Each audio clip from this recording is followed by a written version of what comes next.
were no fallen angels, there were no Nephilim in the very first draft of the book.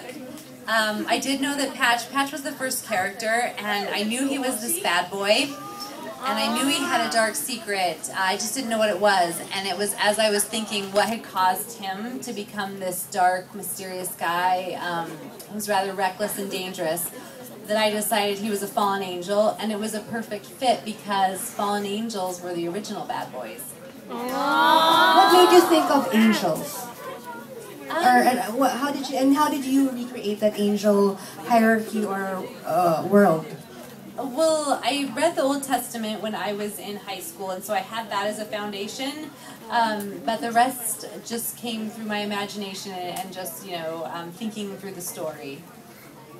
You made it so that it seems like the angels are not all good.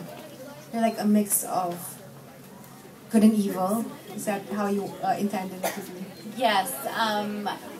Sandra here had asked me if the archangels were a symbol or a metaphor for government officials. That was our private conversation, which was a good observation. But yeah, they are a mix. They're more human, I would say, than angelic. They have the same weaknesses, the same flaws that we do. But when you started writing Hush Hush, did you already know how the series would end? No. Did you know who you would be killing off? Or allowing to live?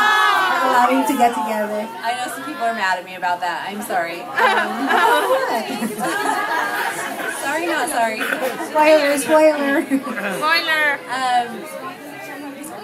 When I wrote Hush Hush, I was planning on it just being the one book. And then when my editor bought it, she wanted a sequel. And so we had to take pieces out of Hush Hush so that we'd have enough story to tell Crescendo. And I remember a point after I finished Silence. You can raise your hand if you remember this online. When I said that Silence was the end of the series, that was the last book. And there would be no more. But it's hard to say goodbye. And I loved these characters, and I loved writing about them. And it was at the end of Silence that I decided I was going to do one more book. I will say, if I ever write another series, I am going to know before I begin how many books and what happens in every book. That will make it a lot easier. Speaking of your next book, can you tell